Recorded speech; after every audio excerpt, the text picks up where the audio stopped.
Hello all, ఈరోజు the Hindu analysis చూడమ్మా. Date మనం చూద్దాము. ఒక్కసారి చూడండి.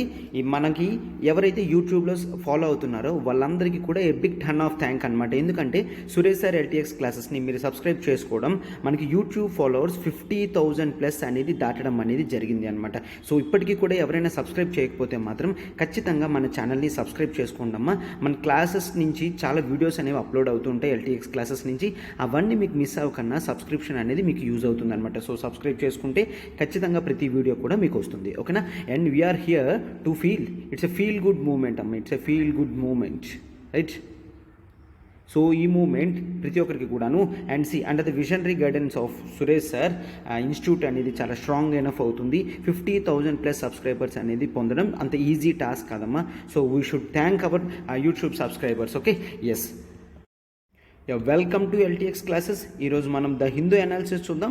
డేట్ 24/4/2022. ఈరోజు సండే పేపర్ కాబట్టి సైన్స్ పేపర్ అంటే దిస్ ఈజ్ శ్రీనివాస్, ఓకేనా. మనం ఈరోజు క్లాస్ నీట్గా సైన్స్ రిలేటెడ్ ఆర్టికల్స్ అన్నీ కూడా ఇన్ డీటెయిల్డ్గా కవర్ చేస్తే మీకు science and technology both prelims and మెయిన్స్లో ఇంపార్టెంట్ టాపిక్స్ ఏమున్నాయో అవన్నీ కూడా క్లియర్గా మనకి కంప్లీట్ అయిపోతాయి అన్నమాట, ఓకేనా. So stay tune. క్లాస్ జాగ్రత్తగా వినండి. ఒక A4 షీట్ తీసుకొని మనం డిస్కస్ చేసే ఇంపార్టెంట్ పాయింట్స్ అన్నీ కూడా రాసుకోండమ్మా. మీకు ఎగ్జామ్లో యూజ్ అవుతుంది, ఓకేనా. ఎస్, ఫస్ట్ ఆఫ్ ఆల్ మనం ఆర్టికల్స్ టు బి ఎక్స్ప్లోర్ చూస్తాం కదా. మేము ఇప్పుడు ఆర్టికల్స్ ఏమేమైతే డీల్ చేస్తాం చూడండి.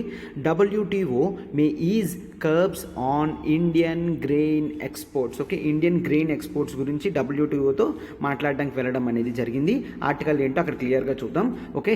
మనకి ఇది GS2 పాలిటీ అండ్ ఇంటర్నేషనల్ రిలేషన్స్లో బాగుంటుందన్నమాట, ఓకేనా. GS2 పాలిటీ అండ్ ఇంటర్నేషనల్ రిలేషన్స్లో ఆన్సర్ అనేది మనం రాయొచ్చు. అండ్ నెక్స్ట్ అజిత్ దోవల్ అమ్మ to lead first international intelligence heads Delhi meet, ఓకేనా. ఎస్, ఇతను లీడ్ చేస్తున్నారు. సో ఇది స్ట్రాటజిక్ ఇష్యూస్కి సంబంధించింది అనమాట. ఇన్ఫర్మేషన్ ఆన్ ఇంటెలిజెన్స్ అనేది gathering and sharing between the nations అనేది చాలా ఇంపార్టెంట్, ఓకే. సో అందుకని ఆర్టికల్ అనేది తీసుకోవడం జరిగింది. And supreme court had upheld pavement dwellers rights, okay. Pavement dwellers ఎవరైతే ఉంటారో వాళ్ళ రైట్స్ని సుప్రీంకోర్టు అనేది యాక్సెప్ట్ చేయడం జరిగింది. సో ఆర్టికల్ ఏంటో చూద్దాం. This comes under GS 1 and 2 society and social issues. And next Assamese Muslims are a distinct community, ఓకేనా. Census related issues అనమాట. సో మనం ఇప్పుడు అస్సాం ముస్లిమ్స్ గురించి ఇక్కడ ఒకసారి కూడా చూస్తాము. And next COVID-19 surge preparedness with AI artificial intelligence and genomic surveillance. చూసారమ్మా, జీనోమిక్ సర్వేలెన్స్ అనమాట.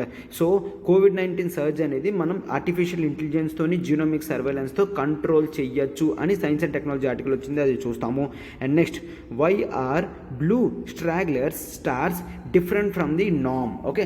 నార్మల్ నార్మ్స్ రూల్స్ కన్నా ఎందుకు ఈ బ్లూ స్ట్రాగ్లర్ స్టార్స్ అనేవి డిఫరెంట్గా ఉన్నాయి. All this is related to science and technology only. And next generating energy from the banana peel నుంచి energy అనేది జనరేట్ చేయొచ్చు అంటే చాలా ఇంపార్టెంట్ ఆర్టికల్.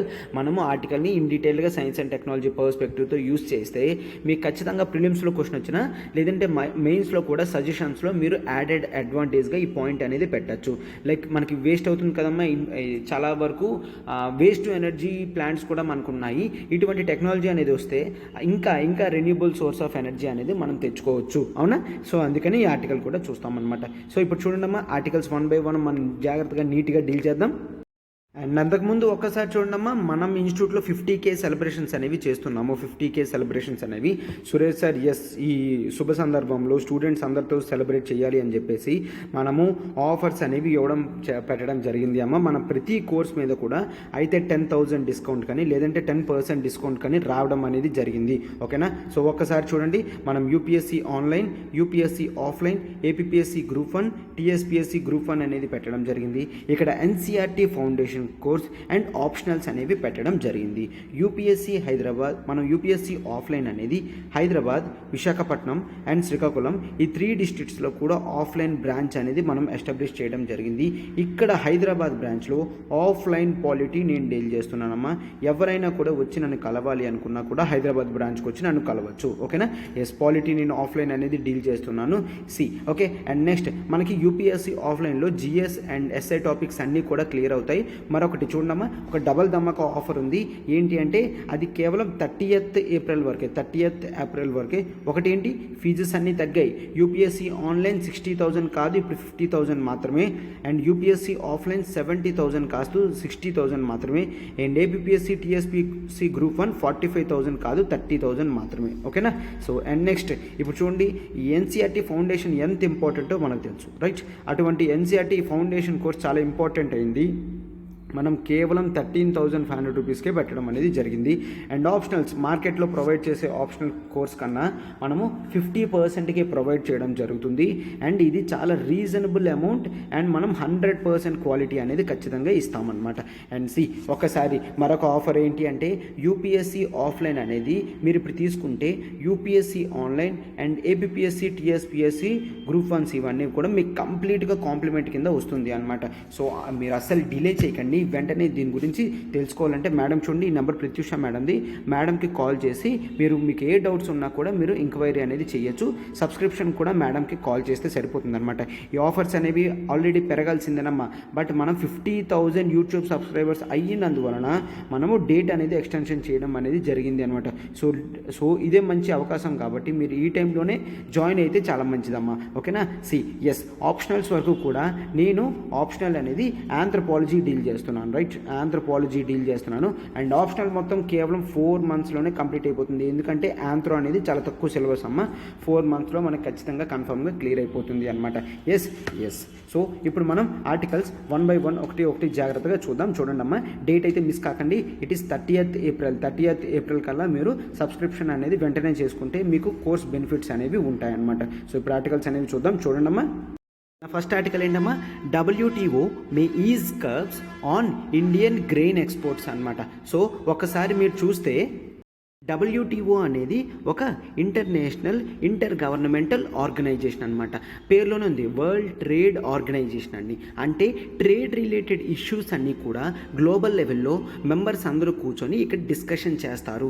దీంట్లో హై లెవెల్ కమిటీ అనేది ఉంటుంది. ఆ హై లెవెల్ కమిటీకి కంట్రీ రెస్పెక్టివ్ ఫైనాన్స్ మినిస్టర్స్ అనేవాళ్ళు అటెండ్ అవుతారు. Okay, this is summit level meeting in WTO. Countries యొక్క ఆస్పిరేషన్స్ కానీ ఇష్యూస్ కానీ ట్రేడ్ రిలేటెడ్ ఏవైనా కూడా WTO సమ్మిట్ మెంబర్షిప్లో వాళ్ళు జనరల్గా డిస్కషన్స్ అనేవి చేస్తారు. ఓకే, ఇది బేసిక్ ఇన్ఫర్మేషన్ అబౌట్ WTO అనమాట, వరల్డ్ ట్రేడ్ ఆర్గనైజేషన్. సో ఇప్పుడు మనం జనరల్గా ఏం చూస్తాం, ఓకే, ఏంటి అంటే ఇప్పుడు రష్యాకి ఉక్రెయిన్కి వార్ అనేది జరుగుతుంది. మనం ఆల్రెడీ చూసాం, రష్యా ఉక్రెయిన్ అనేది వరల్డ్ లెవెల్లో 60%, more than 60% of wheat production అంతా కూడా అక్కడి నుంచే చాలా కంట్రీస్కి వెళ్తుందన్నమాట, రైట్. ఇదేంటి, ఓవరాల్ ప్రొడక్షన్ కాదు, ఎక్స్పోర్ట్. మొత్తం గ్రెయిన్స్ వీట్ ఎక్స్పోర్ట్స్లో వాళ్ళదే హైయెస్ట్ అనమాట. India though one of the major grain producing country regarding wheat అయినప్పటికీ కూడా మన లోకల్ కన్జంప్షన్ కూడా మనకి చాలా ఎక్కువ అనమాట. సో అందుకనే మన ఎక్స్పోర్ట్స్ అనేవి తక్కువ ఉంటాయి. బట్ ఇప్పుడు ఏంటంటే ఒక మేజర్ గ్యాప్ అనేది వరల్డ్ లెవెల్లో క్రియేట్ అయింది. ఇండియా ఇప్పుడు దాన్ని ట్యాప్ చేసి ఫిల్ చేయాలి అనుకుంటుంది అనమాట. ఇండియా దగ్గర lots of amounts of wheat అనేది తన గుడౌన్స్లో స్టోర్ అయి ఉన్నది. ఇప్పుడు మనం దీన్ని ఎక్స్పోర్ట్ చేస్తే ఏంటి, టూ రీజన్స్ అమ్మ. ఒకటి ఏంటి అంటే ఒకసారి చూడండి, ఒకటి టు ట్యాప్ ఫారెన్ రిజర్వ్స్. అవును కదమ్మా, మనం ఎక్స్పోర్ట్ చేసాము అనుకోండి, మనకి ఫారెన్ రిజర్వ్స్ అనేవి వస్తాయి. సో మన ఎక్స్పోర్ట్స్ అనేవి పెరుగుతాయి, ఇంపోర్ట్స్ అనేవి ప్యారల్గా తగ్గుతాయి. సో మన ఓవరాల్ డెఫిసిట్ కూడా తగ్గుతుంది అని ఒకటి, ఫారెన్ రిజర్వ్స్ ట్యాప్ చేయడానికి. అండ్ మరొకటి ఏంటి అంటే పీపుల్ ఆర్ గోయింగ్ హంగ్రీ. ఓకేనా, people are going hungry. So ఎవరి దగ్గర అయితే రిసోర్సెస్ ఉన్నాయో వాళ్ళు హంగ్రీ పీపుల్కి ఇస్తే తప్పేంటి, అసలు ఈ రూల్స్ రెగ్యులేషన్స్ అవన్నీ ఎందుకు, మనం ఇక్కడ అమౌంట్ అనేది పొందడానికి కాదు, పీపుల్ హంగ్రీని తీర్చడానికి కూడా మనకి మెయిన్ మోటివ్ అని చెప్పేసి చెప్పడం అనేది జరుగుతుందన్నమాట. అంతే కదా, ఇండియాకి ఈ 2 మాత్రమే మెయిన్ కాన్సెప్ట్స్. ఒకటి ఏంటి, పీపుల్ హంగ్రీ తీర్చడం, ఒకటి మరొకటి ఏంటి, ఆ తీర్చే ప్రాసెస్లో మనకి ఫారెన్ రిజర్వ్స్ అనేవి వస్తాయి. So we are benefiting. ఇక్కడ ఫారెన్ రిజర్వ్స్ ఉంటుంది, ఆ దురుద్దేశంతో ఇండియా చేస్తుంది చేస్తుంది కదా అంటే నో. ఎందుకు అంటే మనము ఇక్కడ కమర్షియల్గా ఎక్స్పోర్ట్ చేయడం లేదు, హంగ్రీ పీపుల్కి డిస్కౌంటెడ్ ప్రైసెస్లోనే మనం జనరల్గా ఎక్స్పోర్ట్ అనేది చేస్తాము.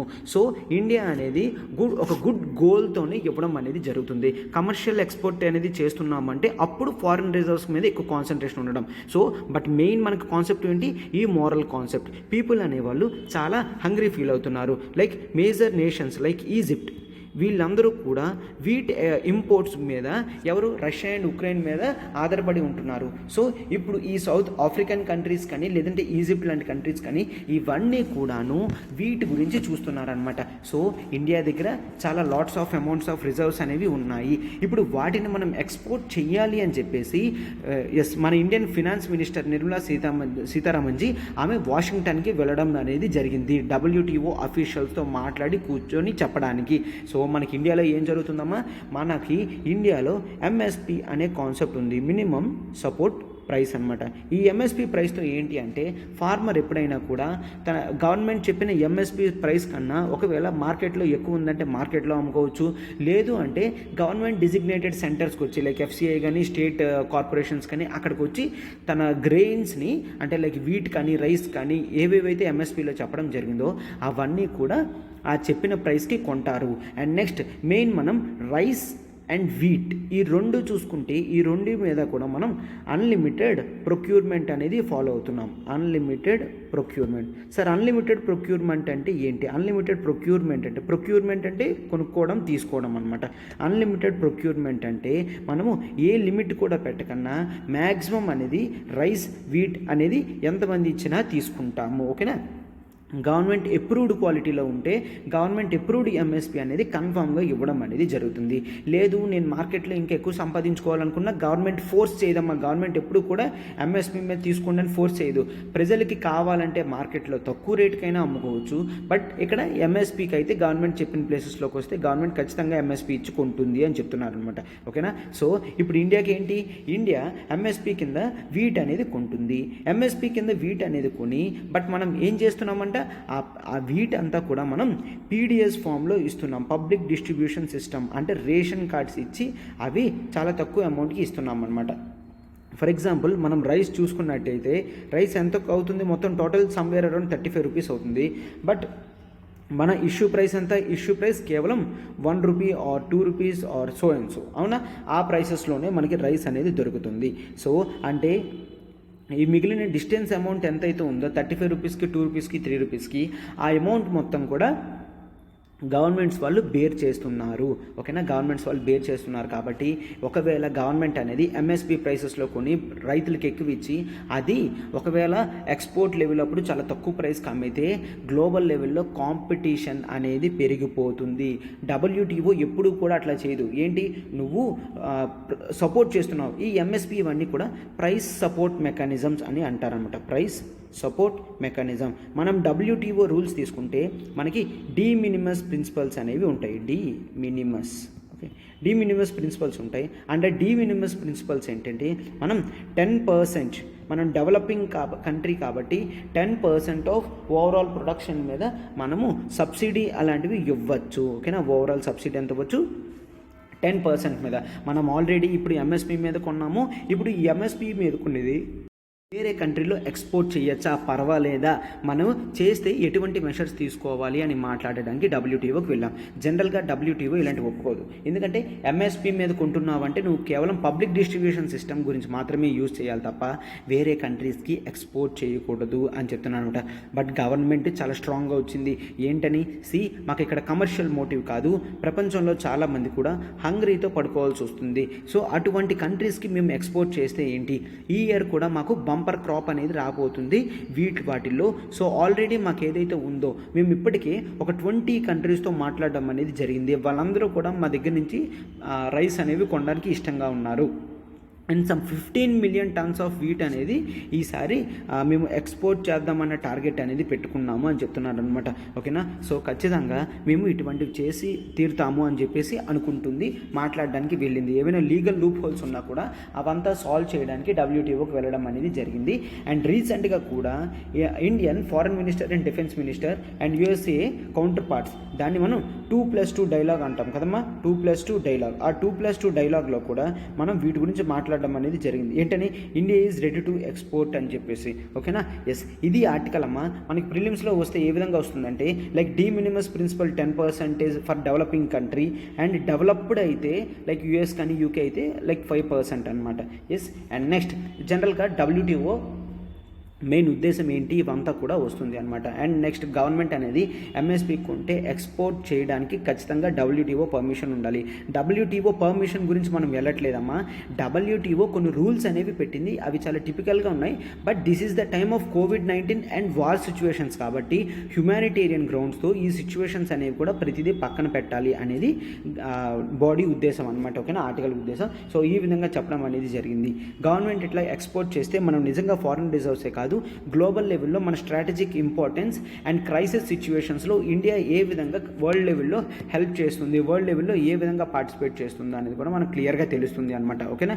ఎస్, దాని గురించి ఇప్పుడు మనం మన నెక్స్ట్ ఆర్టికల్ చూద్దాం. చూడండి అమ్మా, నెక్స్ట్ ఆర్టికల్ చూడండమ్మా.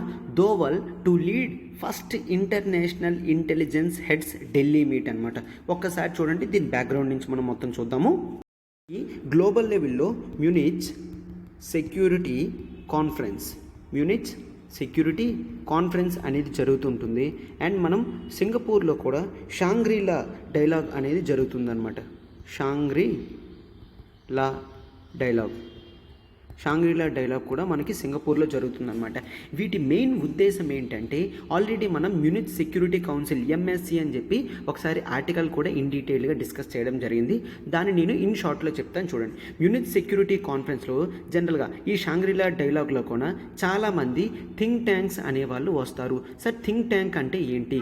థింక్ ట్యాంక్ అంటే ఒక సొసైటీ, ఒక కోఆపరేటివ్ ఆర్గనైజేషన్, నథింగ్ బట్ సొసైటీయే. అది ఏ సొసైటీ? Academic society. అది అక్కడ చాలామంది ఇంటెలిజెంట్ పీపుల్, లేదంటే బుక్స్ రాస్తూ ఉంటారు, చదివిన వాళ్ళు కానీ, జర్నల్స్ ప్రిపేర్ చేసిన వాళ్ళు కానీ, వాళ్ళందరూ కూడా వాళ్ళ వ్యూస్ని షేర్ చేసుకుంటారు, వాళ్ళ వ్యూస్ని ఎక్స్ప్రెస్ చేస్తూ ఉంటారనమాట. అంటే ఈ థింక్ ట్యాంక్స్లో ఎప్పుడూ కూడా డిస్కషన్స్, డిబేట్స్, డెలిబరేషన్స్ అనేవి జరుగుతూ ఉంటాయి.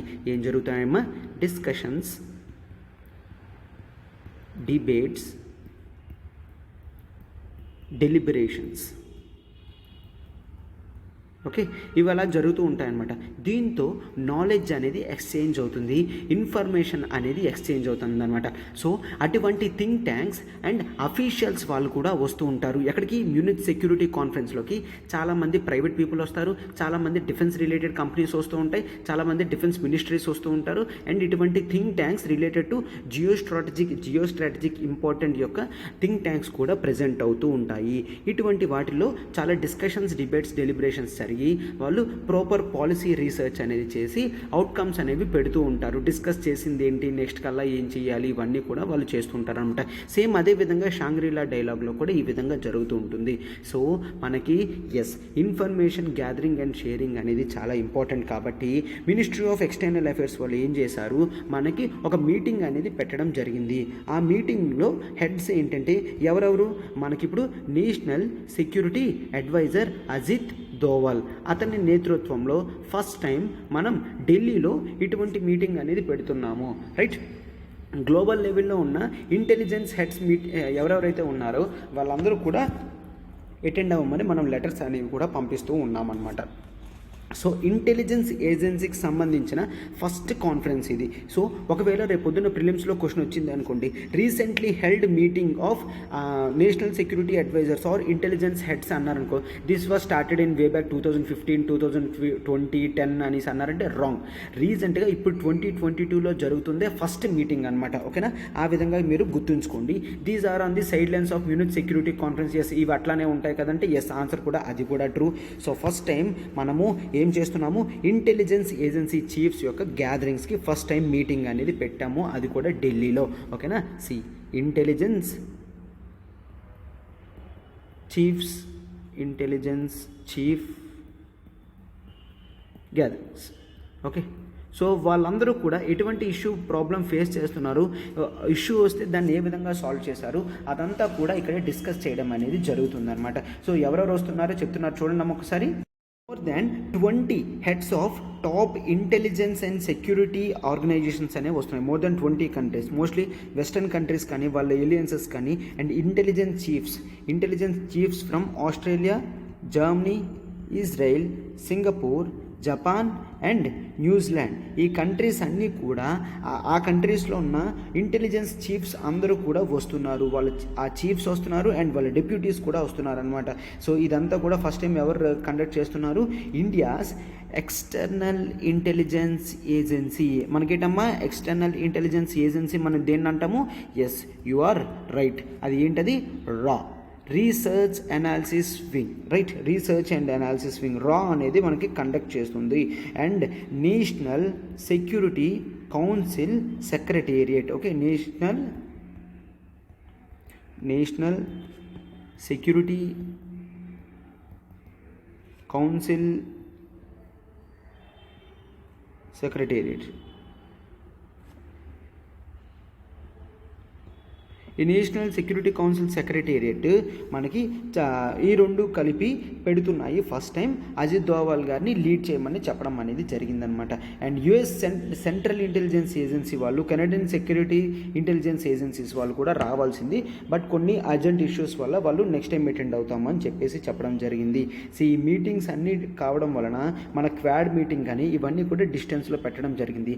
అవన్నీ కూడా డిస్టెన్స్లో పెట్టి మనం ఇది ఎందుకు పెడుతున్నామంటే ఇది మనకి చాలా జియో పాలిటిక్స్ అండ్ జియో ఎకనామిక్స్కి సంబంధించిన issue. Geo politics plus geo economics అంటే geographical related politics and geographical related economic issue అనమాట. సో ఇండియా అనేది ఒక స్ట్రాటజిక్ రిజర్వ్లో మెయింటైన్ చేయడానికి మనం ఇటువంటి మీటింగ్స్ అనేవి పెట్టి రిలేషన్స్ అనేవి సస్టైన్ చేయడం చాలా ఇంపార్టెంట్. అండ్ ఈ కాన్ఫరెన్స్ కూడా మీట్ అయ్యి గ్రీట్ చేసి వెళ్ళిపోవడం మాత్రమే కాదు. అంటే ఏదో వచ్చామో మాట్లాడామో వెళ్ళిపోవడం అనే కాదు.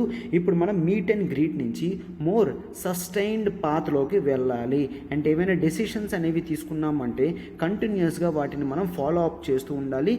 మనం చేస్తున్నామా లేదా అనేది కూడా చూడాలన్నమాట. అంటే మీట్ అండ్ గ్రీట్ అప్రోచ్ నుంచి sustained planned preparation and connections with the agencies అనేది చూస్తాము.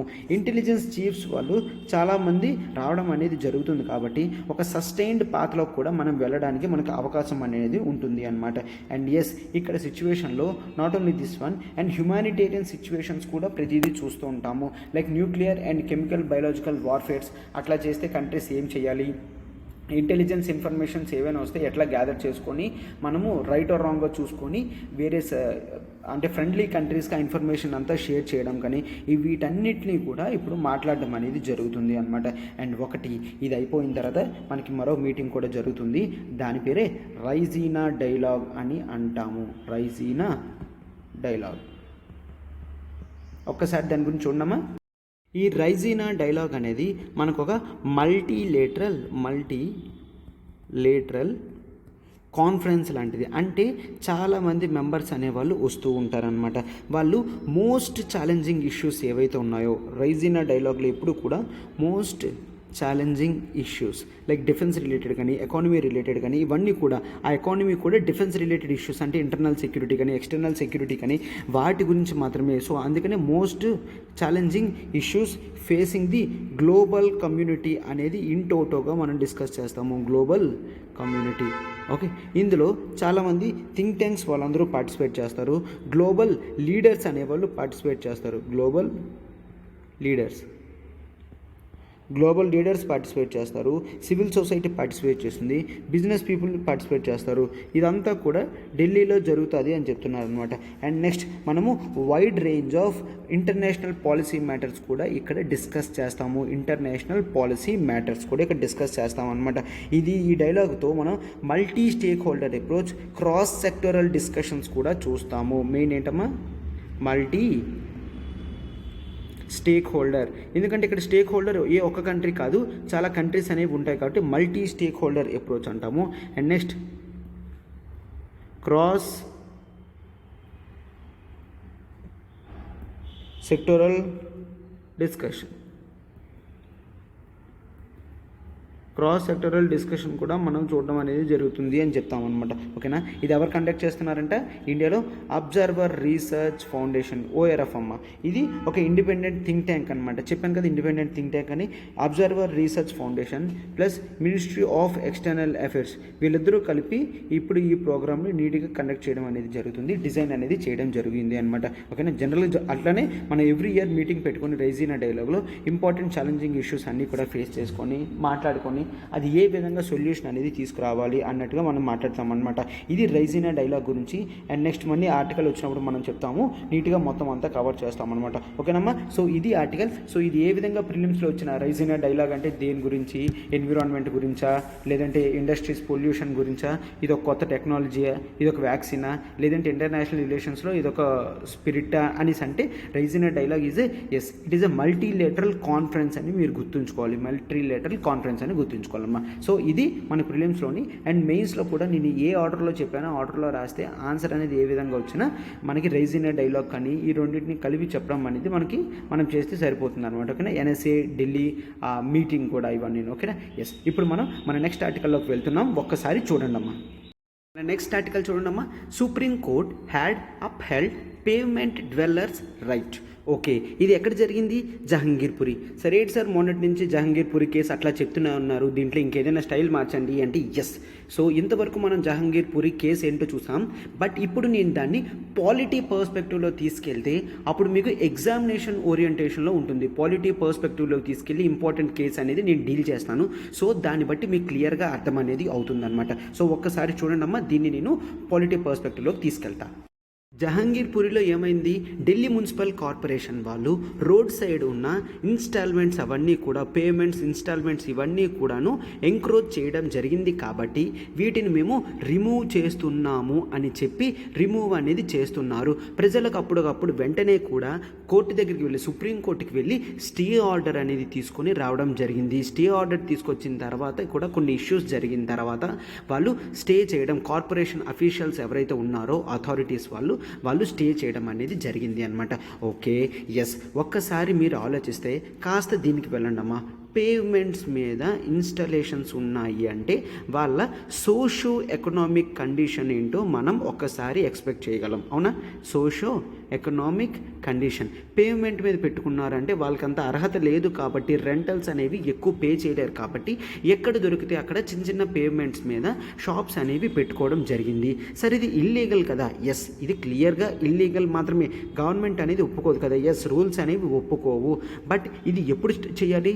స్టార్టింగ్ స్టేజ్లోనే వాళ్ళు కన్స్ట్రక్షన్ స్టార్ట్ చేస్తున్నప్పుడే మనం వీటిని క్లోజ్ చేసాము అంటే అప్పుడు మిస్టేక్ కాదు. బట్ వాళ్ళంటూ ఒక లైవ్లీహుడ్ అనేది దాన్ని బట్టి ఏర్పరచుకున్న తర్వాత, లైవ్లీహుడ్ అనేది ఏర్పాటు చేసుకున్న తర్వాత ఆ ఎంక్రోచ్మెంట్స్ని క్లియర్ చేయడం అనేది క్లియర్లీ వైలేషన్ అని చెప్పి మనం చూడొచ్చు అనమాట. ఒక్కసారి దీని గురించి నేను ఇంపార్టెంట్ కేసు అనేది చెప్తాను, ఒక్కసారి జాగ్రత్తగా కేసు అనేది రాసుకోండమ్మా. It is 1985. Olga Tellis versus greater Mumbai municipal corporation and others. Okay, this is Bombay corporation. 1985లో ఏం జరిగింది అంటే సేమ్ అలానే ముంబై అథారిటీస్ వాళ్ళు చూస్తున్నారు ఎంక్రోచ్మెంట్స్ ఏమున్నాయో ఆ ఎంక్రోచ్మెంట్స్ పేవ్మెంట్స్ మీద. మనం జనరల్గా షాప్స్ చూస్తాం కదమ్మా, రోడ్డు ఉందనుకోండమ్మా, రోడ్ సైడ్ ప్లేస్ ఉంటుందా, ఆ సైడ్ ప్లేస్లో జనరల్గా మనము పార్కింగ్ కానీ పెడతాము, లేదంటే ఫుట్పాత్ మీద నడుస్తూ ఉంటారు, వాళ్ళ గురించి ఒక ఏరియా అనేది వదిలేస్తాం. బట్ అలాంటి ఏరియాస్లో వీళ్ళు షాప్స్ అనేవి పెట్టేస్తారనమాట. లైక్ ఇది రోడ్ అంటే ఇది పేమెంట్ అనుకుంటే ఇక్కడ టీ స్టాల్ కానీ ఫుడ్ కోర్ట్స్ కానీ అట్లా పెట్టుకొని వెళ్ళిపోతారనమాట. సో ఇట్లా పెట్టుకొని వెళ్తే దీన్ని ఎంక్రోచ్మెంట్ అని అంటాము. ఇది ఎందుకంటే స్టేట్కి సంబంధించింది. గవర్నమెంట్ దీని మీద మిగిలిన నడిచే వాళ్ళ గురించి స్పేస్ అనేది ఇవ్వడం జరిగింది. ఎందుకంటే బిజీ రోడ్స్లో రోడ్డుకి ఇటువైపుని అటువైపున కూడా వెహికల్స్ అనేవి చాలా స్పీడ్గా తిరుగుతూ ఉంటాయి. సో నడిచే వాళ్ళు ఫుట్ హోల్డ్ మీద ఎవరైతే వెళ్తారో వాళ్ళందరికీ పెడస్ట్రియన్స్కి ఇబ్బంది అవుతుందని ఇటువంటివి క్రియేట్ చేస్తారు. బట్ వీళ్ళు జాగ్రత్తగా షాప్స్ అనేవి కన్స్ట్రక్షన్ చేసుకుంటే ఇబ్బంది. సో అందుకనే 1985లో బాంబే వాళ్ళు ఏం చేశారు, ఇటువంటి ఎంక్రోచ్ ఎంక్రోచ్మెంట్స్ ఏమున్నాయో వాటిని మేము రిమూవ్ చేస్తున్నాము అని రిమూవ్ చేసేస్తే అప్పుడు వోల్గా తెలీస్ వాళ్ళు కోర్టుకి అప్రోచ్ అవ్వడం జరిగింది. సుప్రీంకోర్టు 1985లో ఒక జడ్జిమెంట్ ఇచ్చింది అనమాట. ఏంటని, ఏ వ్యక్తి కూడా తన మీన్స్ ఆఫ్ లివింగ్ లేకుండా ఉండలేడు. ఏంటది? మీన్స్ ఆఫ్ లివింగ్ అంటే ఏంటి సార్? బ్రతుకు తెరువు గురించి చేసే ఉద్యోగాన్ని మనం మీన్స్ ఆఫ్ లివింగ్ అంటాము. ఇక్కడ అంతే కదమ్మా, షాప్ పెట్టుకుంటున్నారు అంటే వాళ్ళ బ్రతుకు తెరువు గురించి చూడడానికి మాత్రమే. సో మీన్స్ ఆఫ్ లివింగ్ అనేది చూడాలి. అదే మనం లైవ్లీహుడ్ అని కూడా అంటాము అని ఆ కోర్ట్ కేసులో క్లియర్గా చెప్పడం జరిగింది అనమాట. సో ప్రతి ఒక్కరిది కూడా రైట్ టు లైవ్లీహుడ్ అనేది ఉంటుంది అనమాట. సో రైట్ టు లైవ్లీహుడ్ అనేది ఉంటుంది. ఈ రైట్ టు లైవ్లీహుడ్ అనేది ఒక కాన్స్టిట్యూషనల్ రైట్ అని చెప్పడం జరిగింది. సరే, ఇది కాన్స్టిట్యూషనల్ రైటా? ఇది కాన్స్టిట్యూషనల్ రైటే కాదు. ఆ కేసులో ఏం చెప్పడం జరిగిందంటే ఇది ఒక ఫండమెంటల్ రైట్ కూడా. ఏంటంట? ఇది ఆర్టికల్ 21కి సంబంధించింది. Article 21 right to freedom of life and personal Liberty కదా. ఫ్రీడమ్ ఆఫ్ లైఫ్ ఎట్లా వస్తుంది? ఫ్రీడమ్ ఆఫ్ లైవ్లీహుడ్ వస్తేనే. ఫ్రీడమ్ ఆఫ్ లైవ్లీహుడ్ ఎలా వస్తుంది? నా మీన్స్ ఆఫ్ లివింగ్ని జాగ్రత్తగా ఉంచుకుంటేనే. సో లింక్ అర్థమవుతుంది కదమ్మా, డాట్స్ కనెక్ట్ చేసుకుంటున్నారు కదా. సో అందుకని ఈ కేసులో ఏం చెప్పడం జరిగింది? ఇప్పుడు ఒకవేళ మీరు ఈ ఎంక్రోచ్మెంట్స్ అనేవి తీసేస్తున్నారంటే వాళ్ళ మీన్స్ ఆఫ్ లివింగ్ని క్యాన్సిల్ చేస్తున్నట్టు, సో వాళ్ళ లైవ్లీహుడ్ని క్యాన్సిల్ చేస్తున్నట్టు. అప్పుడు ఆర్టికల్ 21 మీద అది ఎఫెక్ట్ అవుతుంది. సో మీరు ఇందులో కలగ చేసుకోకూడదు అని చెప్తున్నారనమాట. ఇట్లాంటివి క్యాన్సిల్ చేస్తే వాళ్ళ లైఫ్కి ఇబ్బంది అవుతుంది. And nearly it gets in to A situation of impossible living situation కూడా తీసుకెళ్లే ఛాన్స్ ఉంటుంది. సో అర్థమవుతుంది కదమ్మా, మీరు ఏదైతే చేస్తున్నారో అది మిస్టేక్ అని. ఈ Olga Tellis versus Mumbai corporation and others కేసెస్లో మనం చూడడం అనేది జరిగింది అనమాట. సో అదే కేసు ఇప్పుడు మనం ఇక్కడ కూడా అప్లై చేయొచ్చు. మీరు అనొచ్చు, సరే ఇది ఇల్లీగల్ కదా, మరి అయినప్పటికీ కూడా ఎందుకు సుప్రీంకోర్టు ఇటువంటి చేసిందంటే, ఎస్ ఇల్లీగలే, బట్ ఇక్కడ ఏంటి అంటే వీళ్ళు చేసే ప్రాసెస్ అనేది రాంగ్ చెప్తున్నారు. ఏంటంట, లైవ్లీహుడ్ అనేది చాలా ఇంపార్టెంట్. ఒక వ్యక్తి నిజంగా ఎస్టాబ్లిష్మెంట్ స్టార్ట్ చేయకముందే గవర్నమెంట్ ఆపితే అది ఫైన్, బట్ పెట్టిన తర్వాత చాలా రోజుల తర్వాత డెసిషన్ అనేది తీసుకుంటే రాంగ్ అనమాట. అసలు ఎంక్రోచ్మెంట్ ఫ్రీగా ఉన్నది అంటే ఫైన్, బట్ ఆల్రెడీ ఎంక్రోచ్ అయ్యి వాళ్ళ గురించి చూస్తున్నారంటే ఇక్కడ సుప్రీంకోర్టు అనేది హ్యుమానిటేరియన్ కాజ్ అనేది గ్రేట్గా తీసుకుంటుంది, రేదర్ ఒక ఇష్యూ కింద అని చెప్పేసి మనం చూస్తాం. ఇల్లీగల్కి హ్యుమానిటేరియన్ కాజ్కి ఉందంటే ఇక్కడ సుప్రీంకోర్టు అనేది హ్యుమానిటేరియన్ కాజ్ని ప్రైమ్ ఇంపార్టెన్స్గా తీసుకుంటుంది అని మనం అర్థం చేసుకోగలం. సార్ ఇంతేనా? మరొకటి కూడా ఉంటుంది. నేను ఆర్టికల్ 21 మాత్రమే ఇంట్రడ్యూస్ చేస్తే అది నేను హాఫ్లో వదిలేసినట్టే. I will bring more than that. ఏంటి? Article 19 clause 1 clause E. Clause 1 clause ఈలో ఏం చెప్తున్నారంటే ప్రతి ఒక్కరికి కూడా రైట్ టు రిసైడ్ అనేది ఉంటుంది. రెసిడెన్స్ అనేది ఫ్రీడమ్ ఆఫ్ రెసిడెన్స్ అనేది ఉంటుంది అనమాట.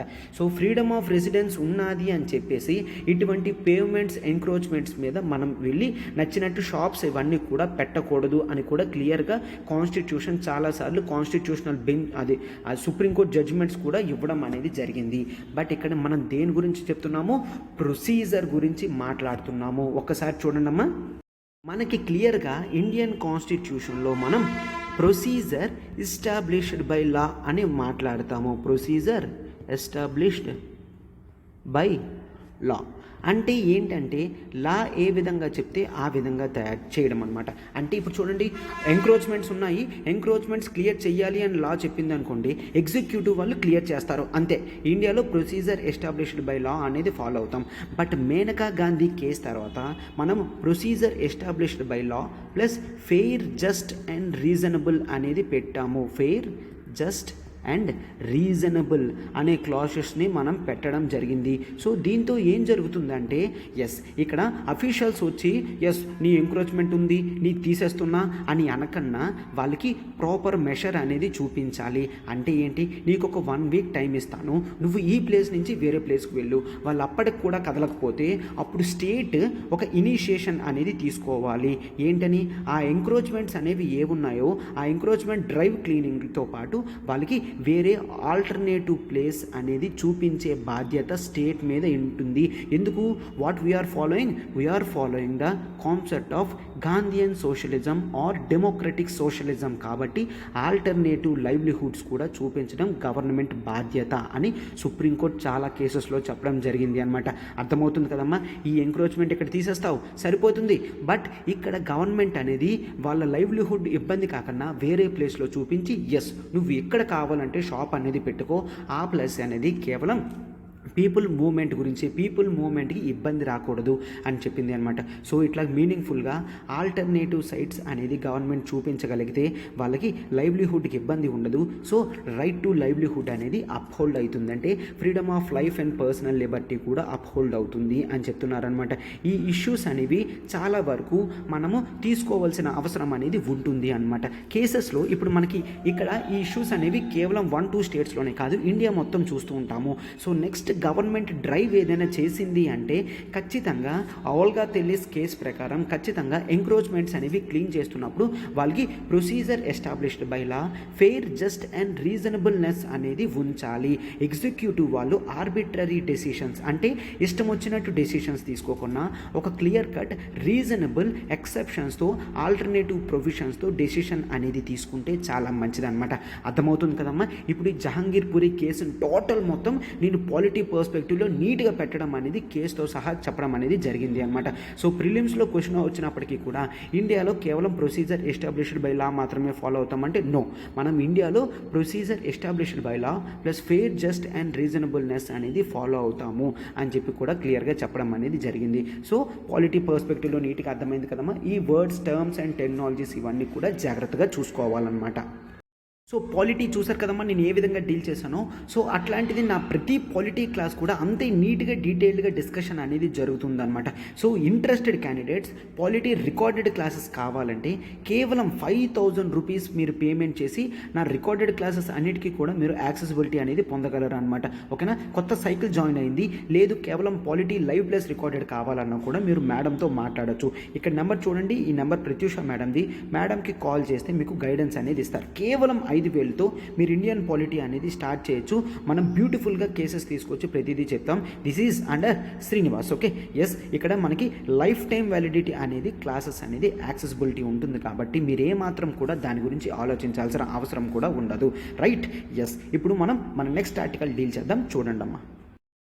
Assamese Muslims are a distinct community అనమాట. ఈ ఆర్టికల్లో మనం ఏం చూస్తామంటే రీసెంట్గా అస్సాం గవర్నమెంట్ కొన్ని కమిటీస్ అనేవి పెట్టడం జరిగింది, కొన్ని రీడింగ్స్ గురించి అనమాట. నెక్స్ట్ సెన్సస్లో ఎట్లా చేయాలి పీపుల్ ఇవన్నీ కూడాను. సో ఆ ప్యానల్ ఏంటి, ఒక రికమెండేషన్ అనేది ఇచ్చింది. ఏంటంట, అస్సాంలో ఉన్న అస్సామీస్ ముస్లిమ్స్ వీళ్ళు ఎవరైతే ఉన్నారో వీళ్ళని సెపరేట్గా చూడండి అంటే అర్థం ఏంటి, ఆల్రెడీ అందులో ముస్లిమ్స్ వాళ్ళు ఉన్నారు. ఆ ముస్లిమ్స్ని మనం బెంగాలీ స్పీకింగ్ ముస్లిమ్స్ అని అంటాము. Bengali speaking Muslims. సార్ అయితే ఏంటి, ఈ బెంగాలీ స్పీకింగ్ ముస్లిమ్స్ ఎవరైతే ఉన్నారో మనం వీళ్ళని ఇల్లీగల్ మైగ్రెంట్స్గా చూస్తారనమాట. జనరల్గా అక్కడ వాళ్ళని ఇల్లీగల్ మైగ్రెంట్స్, ఎందుకంటే people think that they have come from Bangladesh. So often natives అందరూ కూడా వీళ్ళని బంగ్లాదేశీస్ లాగా చూస్తారు. బంగ్లాదేశీస్. సార్ ఎందుకు, ఏమైంది అంటే మీరు ఒక్కసారి పిక్చర్ ఆఫ్ 1970స్లో చూడాలి. 1970s ఇండిపెండెన్స్ వచ్చిన తర్వాత east Pakistan and west Pakistan కింద పాకిస్తాన్ డివైడ్ అయిపోవడంతో వెస్ట్ పాకిస్తాన్ వాళ్ళు అంటే ప్రజెంట్ డే పాకిస్తాన్ వాళ్ళు ప్రజెంట్ డే ఉన్న బంగ్లాదేశ్ అయిన ఈస్ట్ పాకిస్తాన్ వాళ్ళని ఇబ్బంది పెట్టేవారు. ఇబ్బంది పెట్టడంతో చాలామంది మనకి ఒకసారి బోర్డర్ అనేది చూస్తే ఇది ఇండియా అనుకోండమ్మా, ఇక్కడ ఇది బంగ్లాదేశ్, రైట్, ఇక్కడ ఇది బంగ్లాదేశ్, ఇక్కడ ఇది ఇండియా మ్యాప్ అనమాట. చాలామంది బంగ్లాదేశ్ నుంచి బెంగాల్కి ఆర్ అస్సాంకి ఇట్లా వెళ్ళిపోవడం అనేది జరిగింది. సో ఇల్లీగల్ మైగ్రెంట్స్ అనేవాళ్ళు చాలా ఎక్కువ మోతాదులో అయిపోయిందనమాట. పీపుల్ చాలామంది ఎక్కువ వెళ్ళిపోవడంలో నేటివ్ అస్సాం వాళ్ళకి ఆపర్చునిటీస్ అనేవి పోయి బంగ్లాదేశ్ నుంచి మైగ్రేట్ అయ్యి వచ్చిన పీపుల్కి ఆపర్చునిటీస్ అనేవి పెరగడం స్టార్ట్ అయిందనమాట. ఎందుకు, వాళ్ళు ఎంత తక్కువ ప్రైసెస్కైనా జాబ్స్ చేసేస్తారు, ఎంత హార్డ్ వర్క్ అయినా చేస్తున్నారు.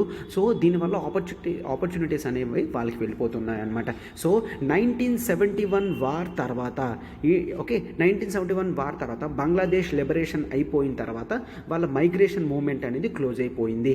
అండ్ అంతవరకు అప్పటికే చాలామంది పీపుల్ అనేవాళ్ళు ఇండియాలో సెటిల్ అవ్వడం జరిగింది. సో నేటివ్స్ అలాగా వాళ్ళు ఉన్నవాళ్ళు అలాగా రిసోర్సెస్ అన్ని పెంచుకోవడంతో 1985లో బాగా యాజిటేషన్ అనేది పెరిగి 1985లో government of India, government of Assam and students union of Assam వాళ్ళు ఏంటి అస్సాం అకార్డ్ అనేది పెట్టుకున్నారు. అస్సాం అకార్డ్ అప్పటి నుంచి కూడా ఈ ఎవరైతే మైగ్రేషన్ నుంచి వచ్చారో వాళ్ళకి తక్కువ చేయడం అనేది స్టార్ట్ అయిందనమాట. ఈ అస్సాం అకార్డ్లో ఏంటి సిటిజన్షిప్ అనేది 1971 కన్నా ముందు వచ్చిన వాళ్ళకే ఉండాలి తప్ప 1971 తర్వాత వచ్చిన వాళ్ళకి వద్దు అని చెప్పి క్లియర్గా పెట్టుకోవడం, కొన్ని ప్రావిజన్స్ అనేవి కూడా పెట్టడం జరిగింది అనమాట. సో వార్ టైంలో చాలామంది వచ్చారు, వాళ్ళు చాలా ఆపర్చునిటీస్ అనేవి గ్రాప్ చేస్తున్నారు అని చూడడం కూడా జరిగింది అనమాట. సో ఇప్పుడు ఈ ప్యానల్ ఏం చెప్తుంది అంటే ఎవరైతే అస్సామీస్ ముస్లిమ్స్ ఉన్నారో వీళ్ళు ఇండిజినస్ నేటివ్ ముస్లిమ్స్ లాంటి వాళ్ళు, వీళ్ళకి సెపరేట్ ఆపర్చునిటీస్ అనేవి మనం ఇవ్వాలి అని చెప్పి రికమెండేషన్ ఇవ్వడం అనేది జరిగింది. ఈ అస్సామీస్ ముస్లిమ్స్ని 5 గ్రూప్స్గా డివైడ్ చేయడం జరిగింది. ఒకటి Syeds, and next Goriyas, and next Moriyas, and next Deshis and Julhas. Okay, and it is Julhas. ఈ విధంగా 5 మెంబర్స్ తీసుకొని రావడం జరిగింది. ఇంకా ఈ ప్యానల్ ఏం చెప్పింది అంటే మనకి ఇండియన్ కాన్స్టిట్యూషన్లో ఆర్టికల్ 333 అనేది ఉంటుంది.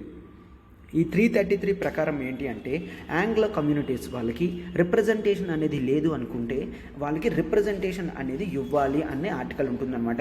సో ఇప్పుడు ఈ కమిటీ ఏం చెప్తుందంటే సిమిలర్ ప్రొవిజన్, ఇటువంటి సిమిలర్ ప్రొవిజనే కాన్స్టిట్యూషనల్ అమెండ్మెంట్ చేసి కొత్త ఆర్టికల్ అనేది తీసుకొచ్చి అస్సామీస్ ముస్లిం వాళ్ళకి లోక్సభలో రిప్రజెంటేషన్ అండ్ అస్సాం లెజిస్లేటివ్ అసెంబ్లీలో కూడా రిప్రజెంటేషన్. అంటే ఏంటి, ప్రెసిడెంట్ నామినేషన్ చేస్తాడు, అక్కడ గవర్నర్ అనేవాడు ఖచ్చితంగా నామినేట్ చేస్తాడు అన్నట్టుగా ఒక అమెండ్మెంట్ యాక్ట్ కూడా తీసుకొని రావాలి అని చెప్తున్నారనమాట. అండ్ అస్సాం గవర్నమెంట్ కూడా నెక్స్ట్ సెన్సస్ ఏదైతే పార్టిసిపేషన్లో ఉంటుందో వీళ్ళకి సెపరేట్ ఐడి కార్డ్స్ అనేవి ఇష్యూ చేయాలి, వీళ్ళని ఓన్ ఇండిజీనియస్ గ్రూప్గా పరిగణించాలి, సెన్సస్లో వీళ్ళకి డాక్యుమెంట్స్ అనేవి ఇప్పించాలి అని చెప్తున్నారనమాట. వీళ్ళ పాలసీ మెషర్స్ ఇవన్నీ కూడాను వాళ్ళ డెవలప్మెంట్ గురించి తీసుకోవాలి, ఆ కమ్యూనిటీ వెల్ఫేర్ గురించి చూసుకోవాలి అని చెప్తున్నారనమాట. అండ్ సొసైటీలో ఏదైతే వీళ్ళని అనగదొక్కడం అనేది జరుగుతుందో అది క్లియర్ చేయాలి, వాళ్ళకి socio economic development measures and academic empowerment measures అనేవి native Muslim community of Assam వాళ్ళకి తీసుకొని రావాలని క్లియర్గా చెప్పడం జరిగింది. ఓకేనమ్మా, ఇది నేను టోటల్ బ్యాక్గ్రౌండ్తో మొత్తం క్లియర్గా చెప్పడం అనేది జరిగింది. అర్థమైంది కదమ్మా అసలు ఏం జరిగింది ఏంటి, ఇన్ షార్ట్ టోటో క్రిస్పీగా ఇది అనమాట. ఓకేనా, ఎస్, దీనికంతా మనం దీని గురించి తెలుసుకోవాల్సిన అవసరం ఏం లేదు. మనం మన నెక్స్ట్ ఇంపార్టెంట్ ఆర్టికల్కి వెళ్తున్నాం, చూడండమ్మా. మన నెక్స్ట్ ఆర్టికల్ చూడండమ్మా, COVID-19 surge preparedness with artificial intelligence and genomic surveillance. ఓకేనా, సో ఒక్కసారి మనం బేసిక్ బ్యాక్గ్రౌండ్ చూద్దాం, అప్పుడు మీకు ఇంకా క్లియర్గా అర్థమవుతుంది. అండ్ బయాలజీ నుంచి ఈరోజు మనం biology plus science and technology in the surveillance process of and ఒక మెథడ్ కూడా మనం చూస్తాము, స్ట్రెయిన్ ఫ్లో మోడల్ అనేది చూస్తాము, and natural language understanding models కూడా చూస్తాము, అన్నీ కూడా చూస్తాము. ఒక్కసారి చూడండమ్మా. ఫస్ట్ ఆఫ్ ఆల్ ప్రతి ఒక్కరికి కూడా ఒక స్ట్రక్చర్ ఉంటుంది అంటే దాని వెనకాతన బయాలజీలో ఒక ఇన్బిల్ట్ ఆర్గనైజేషన్ సిస్టమ్ అనేది ఉంటుంది. ఆ స్ట్రక్చర్ అలా ఫార్మ్ అవడానికి కారణం ఏంటి అంటే జీన్స్. దాన్నే మనం జెనెటిక్ స్ట్రక్చర్ అని కూడా అంటాము. జెనెటిక్ స్ట్రక్చర్ బట్టే మన అవుట్ సైడ్ అపియరెన్స్ కానీ మన క్యారెక్టరిస్టిక్స్ కానీ ఇవన్నీ కూడా జీన్స్ మీద ఆధారపడి ఉంటుంది. జీన్స్ అంటే జనరల్గా ఒక కోటెడ్ ఇన్ఫర్మేషన్ అనమాట. ఒక కోటెడ్ ఇన్ఫర్మేషన్లో బేసిక్ ఇండివిజువల్ యూనిట్స్ ఉంటాయి కదా, ఆ బేసిక్ ఇండివిజువల్ యూనిట్స్ని మనం న్యూక్లియోటైడ్స్ అని అంటాము. ఏమంటాము? న్యూక్లియోటైడ్స్. న్యూక్లియోటైడ్స్ అంటే మనకి ATCG అని ఉంటాయి. ఎడినోనైన్, థైమైన్, సైటోసైన్, గ్వానైన్. సరే, ఇంత నేర్చుకోవాలా? ఇంత నేర్చుకోవసరం లేదు, బట్ మీరు జనరల్గా గుర్తుంచుకోండి. న్యూక్లియోటైడ్స్ అంటే 4 ఉంటాయి, ATCG అని మనం వాటిని అంటాము. ఓకేనా, ఎస్. అంటే ఇప్పుడు చూడండి, ఒకవేళ నేను ఒక జెనెటిక్ స్ట్రక్చర్ రాశాను అనుకోండి, లైక్ ఒక దీని మీద AGCT అని పెట్టాను అనుకోండి, ఇలా ఉన్నది అంటే ఒక ఆర్గానిజం అనేది ఈ షేప్లో ఉంటుంది. ఓకేనా, అండ్ నెక్స్ట్ ఇంకోటి చూడండి, AGCT అని పెట్టాను అనుకోండి, ఇది ఒక ఆర్గానిజం షేప్ అనేది ఈ విధంగా తయారు చేస్తుంది. అదే ఒకవేళ మరొకటి చూడండి, ATGC సి సి అని పెట్టాను అనుకోండి, ఆ ఆర్గానిజం షేప్ అనేది ఎట్లా చేస్తుంది, ఇట్లా చేస్తుంది. అర్థమవుతుంది కదమ్మా. అంటే ఆర్గానిజం షేప్ కానీ క్యారెక్టరిస్టిక్స్ కానీ ఆ బిహేవియర్స్ కానీ ఎవరు డిసైడ్ చేస్తున్నారంట, జెనెటిక్ స్ట్రక్చర్. ఓకేనా, ఇది ఒక కోటెడ్ ఇన్ఫర్మేషన్. ఈ కోటెడ్ ఇన్ఫర్మేషన్ని మనము జెనెటిక్ స్ట్రక్చర్ అని అంటాము. ఈ కోటెడ్ ఇన్ఫర్మేషనే ప్రతి ఆర్గానిజం యొక్క క్యారెక్టరిస్టిక్ బిహేవియర్స్ అనేవి చూపిస్తుంది. ఎస్ సార్, ఇంత ఎందుకు చెప్తున్నారు? జనరల్గా మీరు అందరూ అనుకుంటారు కదా సార్, ప్రతి టాపిక్ కూడా పైన చెప్పేసి డీప్ డైవ్ చేయకుండా తీసుకెళ్తారని. నేను ఒకవేళ డీప్ డైవ్ తీసుకెళ్తే ఇంతకన్నా దారుణంగా ఉంటుంది అనమాట. నేను ఎందుకు ప్రతి టాపిక్ డీప్ డైవ్ తీసుకువెళ్ళను అంటే, ప్రతి టాపిక్ని మీరు డీప్ డైవ్ చేసి చదవాలి అనుకున్నారు అంటే సివిల్స్లో మీరు అట్లీస్ట్ ఒక 5 years అయినా కూర్చోవాల్సిన పరిస్థితి వస్తుంది. నేను అందుకని ఏ టాపిక్ అయితే ఇంపార్టెంటో దాన్నే డీప్ డైవ్ తీసుకెళ్తాను. అవసరం లేదు అన్న టాపిక్ని జస్ట్ టేస్ట్ చూపించి వదిలేస్తా. అది ఆ మాత్రం సరిపోతుంది మనకి సివిల్స్ వరకు కూడా. ఎప్పుడైతే సివిల్స్ యూపీఎస్సీ పర్ల్స్ మనం క్యాచ్ చేస్తామో అప్పుడే మిగిలిన కాంపిటీటర్స్ కన్నా మనం ఒక స్టెప్ అహెడ్లో ఉంటామన్నమాట. ఓకేనా, ఇప్పుడు ఇది చూశారు కదా, నెక్స్ట్ ఇంకా చూడండి ఒక్కసారి. సరే, అయితే టాపిక్ ఇప్పుడు రివెంజ్ మీద చెప్తున్నారన్నో, రివెంజ్ మీద చెప్పట్లేదు, టాపిక్ అంతా మీకు క్లియర్గా అర్థం అవ్వాలని చెప్తాను. సో అప్పుడు డీప్ డైవ్ చేస్తే ఎంత ఇదిగా ఉంటుందో మీకు అర్థమవుతుంది అనమాట. ఓకేనా, సో అయితే ఒక ఆర్గానిజం అనేది ఏం చూసాము, ఒక కోటెడ్ స్ట్రక్చర్లో చూసాము. ఓకే, టేక్ ఎగ్జాంపుల్, ఏ జి సి టి ఏ అనేది ఉంది అనుకోండి. ఇప్పుడు దీన్ని హ్యూమన్ బాడీలో మనం దీన్ని ఏంటి ఒక హైట్ క్యారెక్టరిస్టిక్గా తీసుకున్నాం అనుకోండి. అంటే హైట్ డిసైడ్ అవ్వాలి అంటే ఇట్లా ఉంది అనుకోండి, పర్సన్ అనేవాడు ఒక 5 feet 6 inch ఉన్నాడు అనుకోండి, 5 feet 6 inch ఉన్నాడు, ఇది ఇట్లా కోట్ వచ్చింది కాబట్టి. అండ్ నెక్స్ట్ ఒకవేళ ఇక్కడ ఏ జి జి టి ఏ అనేది వచ్చింది అంటే ఇది హైట్కి సంబంధించింది. బట్ ఇక్కడ చూడండి అమ్మా, 3rd ప్లేస్లో సి అనేది ఉంది, ఇక్కడ 3rd ప్లేస్లో జి అనేది ఉంది. దీన్నే మనం ఏమంటాము, జెనెటిక్ మ్యూటేషన్ అని అంటాము. మ్యూటేషన్ అంటే నథింగ్ బట్ ఒక సడన్ చేంజ్ అనమాట. ఒక సడన్ చేంజ్ వస్తే దాన్ని మ్యూటేషన్ అంటాం. అది జీన్స్ ప్లేస్లో జరిగితే జెనెటిక్ మ్యూటేషన్ అని అంటాము. సరే, అయితే ఏంటి దీని వలన వ్యక్తి అనేవాడు ఎట్లా అవుతాడంట, హైట్ అనేది పెరగచ్చు, తగ్గచ్చు. అంటే ఈ మాత్రం ఇట్లా వస్తే మనిషి కేవలం 3 feet మాత్రమే ఉండిపోతాడు. అంటే జెనెటిక్ మ్యూటేషన్ అనేది అయితే గుడ్ అయినా అవ్వచ్చు, లేదంటే బ్యాడ్ అయినా కూడా అవ్వచ్చు. అది ఏ విధంగా అవుతుందో అనేది మనం వేచి చూసినంత వరకు కూడా మనకి తెలియదు అన్నమాట. సో ఇప్పుడు కూడా మనము ఈ టాపిక్లో ఏం చూస్తున్నామంటే, మనకి కోవిడ్ అనేది వచ్చింది, కరోనా, ఇది ఒక వైరస్. ఆ వైరస్ ప్రతి వైరస్కి కూడా జెనెటిక్ స్ట్రక్చర్ అనేది ఉంటుంది. ఆ జెనెటిక్ స్ట్రక్చరే మనం జనరల్గా చూస్తాము. మనం స్టార్టింగ్ ఏం చూసాము, ఆల్ఫా వేరియంట్ చూసాము, బీటా వేరియంట్ చూసాము, గామా వేరియంట్ చూసాము, ఒమిక్రాన్ వేరియంట్ చూసాము. ఆ వేరియంట్స్ అన్నీ వస్తున్నాయి అంటే అర్థం ఏంటమ్మా, ఇట్లాగా మ్యూటేషన్స్ అనేది అవుతుంది అన్నమాట. అంటే ఇప్పుడు ఒకవేళ నేను ఆ కోవిడ్ తీసుకున్నాను అనుకోండి, దాని బేసిక్ స్ట్రక్చర్ అనేది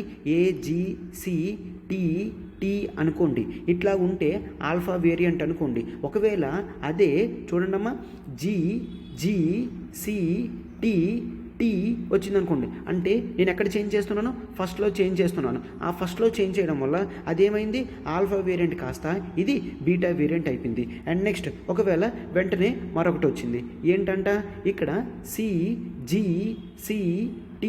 టీ వచ్చింది అనుకోండి, ఇది వెంటనే ఏ వేరియంట్ అయిపోయింది, ఒమిక్రాన్ వేరియంట్ అయిపోయింది. అంటే వేరియంట్స్ అంటే నథింగ్ బట్ మ్యూటేషన్స్ అనేవి ఒక ప్లేస్లో ఎక్కడో దగ్గర జరుగుతున్నాయి అని అర్థం అన్నమాట. ఇట్లా చేంజెస్ అనేవి జరిగితే మనము కొత్త మ్యూటేషన్స్ అనేవి చూస్తూ ఉంటాము, కొత్త ఆర్గనైజేషన్ ఇన్వాల్వ్మెంట్ అనేది చూస్తామన్నమాట. ఇట్లాగా మనము ఇంతవరకు కూడా 6000 మ్యూటేషన్స్ అనేవి ఇప్పుడు కరోనా వైరస్ వచ్చిన తర్వాత బాడీలో చూడడం జరిగింది. చూసారమ్మా ఎన్ని వేరియేషన్స్, 6000 మ్యూటేషన్స్. సరే, మరి అన్ని మ్యూటేషన్స్ మనకు రాలేదు కదా, కనిపించలేదు కదా, కేవలం ఆల్ఫా బీటా ఒమిక్రాన్ మాత్రమే కనిపించింది. అంటే మ్యూటేషన్ అనేది సడన్ చేంజ్. ఆ సడన్ చేంజ్ ప్రతిదీ మనం ఫీల్ అవ్వాల్సిన ఇబ్బంది లేదు.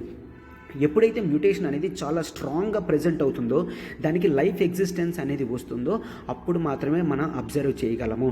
ఓకేనా, సో అయితే ఇప్పుడు జనరల్గా ఏం చెప్తున్నారంటే, మనము సబ్స్టిట్యూషన్ రేట్ అనేది ఉంటుంది. ఒక్కసారి చూడండి అమ్మా, ఏమంటాం దాన్ని, సబ్స్టిట్యూషన్ సబ్స్టిట్యూషన్ రేట్ అంటే ఏంటి అంటే ఇప్పుడు చూసాం కదమ్మా, ఒక ప్లేస్లో ఒక మ్యూటేషన్ అనేది రావడం, దానికి జనరల్గా మనం యావరేజ్ ఎంత చూస్తామంటే 0.00067 అంత మాత్రమే సబ్స్టిట్యూషన్ రేట్ చూస్తాము. అంటే ఒక ప్లేస్లో ఒకటి రావాల్సింది ఇంకో ప్లేస్లో ఇంకోటి వస్తుంది అనమాట. బట్ ఇక్కడ కరోనా మనం చూస్తే అది 0.00081 అంటే యావరేజ్ కన్నా ఇది ఎక్కువ ఉన్నది కాబట్టి గ్రేటర్ మ్యూటేషన్స్ అనేవి మనము చూస్తాము. సో SARS-CoV-2 నుంచి మనము ఫ్యూచర్లో కూడా మరింతగా ఎక్కువ అనేది చూస్తామన్నమాట.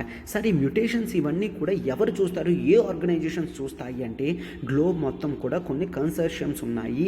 అండ్ ఇండియాలో కూడా మనము ఏం చేస్తాము, Indian SARS-CoV-2 corona virus 2 genomic consortium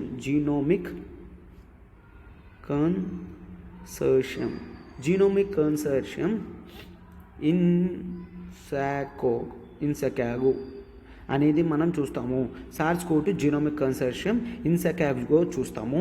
and globe మొత్తం కూడా GISAID. ఓకేనా?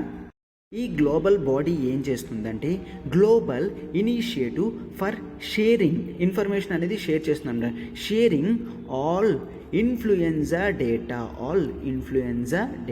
ఓకే, సరే, ఇది ఒక ఇన్ఫ్లుయెన్జా అంటే నథింగ్ బట్ కరోనా వైరస్ అనేది మనకు ఒక కమ్యూనికేబుల్ డిసీజ్ అనమాట.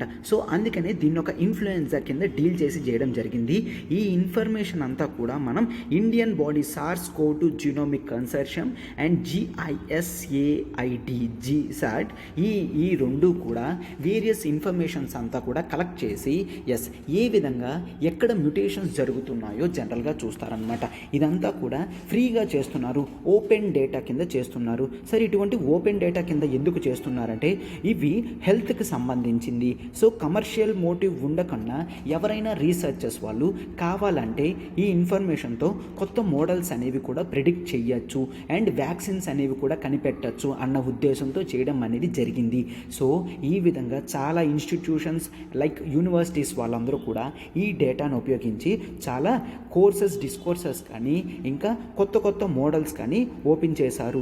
దీనికి ఫ్యూచర్ ప్రిడిక్షన్స్ గురించి అక్కడ అసలైన కాన్సెప్ట్ స్టార్ట్ అయింది. Future prediction. సో ఇప్పుడు చూడండి అమ్మా, సార్ ఫ్యూచర్ ప్రిడిక్షన్ ఎందుకు అంటే ఒకవేళ ఇప్పుడు మనం ఒమిక్రాన్ వేరియంట్ కరెక్ట్గా మనము ప్రిడిక్షన్స్ అనేవి సెకండ్ వేవ్ కరెక్ట్గా చూస్తే ఫస్ట్ వేవ్ కన్నా సెకండ్ వేవ్లో మనకి క్యాజువాలిటీస్ అనేవి పెరగడం జరిగింది. సో కరెక్ట్ ప్రిడిక్షన్స్ అనేవి చూసుకుంటే మనం మ్యాక్సిమం వాటిని రీస్ట్రెయిన్ చేసే అవకాశం అనేది ఉండేదన్నమాట. ఫ్యూచర్ ప్రిడిక్షన్స్ ఎప్పుడూ కూడా వైరస్ గ్రోత్ అనేది ఖచ్చితంగా తగ్గిస్తుంది, ఎందుకంటే మనం ప్రాపర్ మెషర్స్ అనేవి తీసుకుంటాము.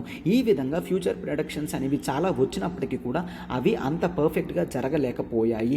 సో దానికి క్లోజ్ చేసేటట్టు మనం కొత్త మోడల్ అనేది తీసుకొని రావడం జరిగింది. కొత్త మోడల్ అనేది మార్కెట్లో వచ్చింది. That method is called strain flow method. ఈ మెథడ్ గురించి ఇన్ డీటెయిల్డ్గా చదవాల్సిన అవసరం లేదు. ఓకేనా? జనరల్గా సైంటిఫిక్ రీసెర్చ్ కమ్యూనిటీలో ఉన్న వాళ్ళు మాత్రమే చదువుతారు. బట్ మనం ఏం చూడాలంటే strain flow method is related to prediction method అనమాట. ఇది ఏ విధంగా సీక్వెన్స్ డ్రివెన్ అప్రోచ్ అనమాట. సీక్వెన్స్ డ్రివెన్ అప్రోచ్ అనమాట. ఇందాక ఫస్ట్ నేను ఆల్ఫాకి బీటాకి ఒమిక్రాన్ వేరియంట్కి చేంజెస్ ఏంటో చూపించాను. ఎక్కడ చూపించాను? కేవలం ఫస్ట్ న్యూక్లియోటైడ్ దగ్గర చేంజెస్ అనేవి చూపించాను. సో ఇప్పుడు ఈ స్ట్రెయిన్ ఫ్లో మెథడ్లో వీళ్ళేంటి, ఈ సీక్వెన్స్ అనేది ఫస్ట్ దగ్గర చేంజ్ అవుతుంది కాబట్టి మ్యాక్సిమం మరింత ఫస్ట్ వాటిని ఆర్టిఫిషియల్ ఇంటెలిజెన్స్ యూజ్ చేసి మరింత ప్రిడిక్షన్స్ వస్తే అది ఆ వైరస్ ఎంత దారుణంగా తయారవుతుందని క్యాలిక్యులేషన్స్ అనేవి వేస్తారు.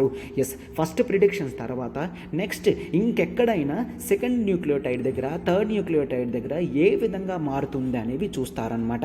దీన్ని ఇట్లా యూజ్ చేస్తే దాన్ని ఆర్టిఫిషియల్ ఇంటెలిజెన్స్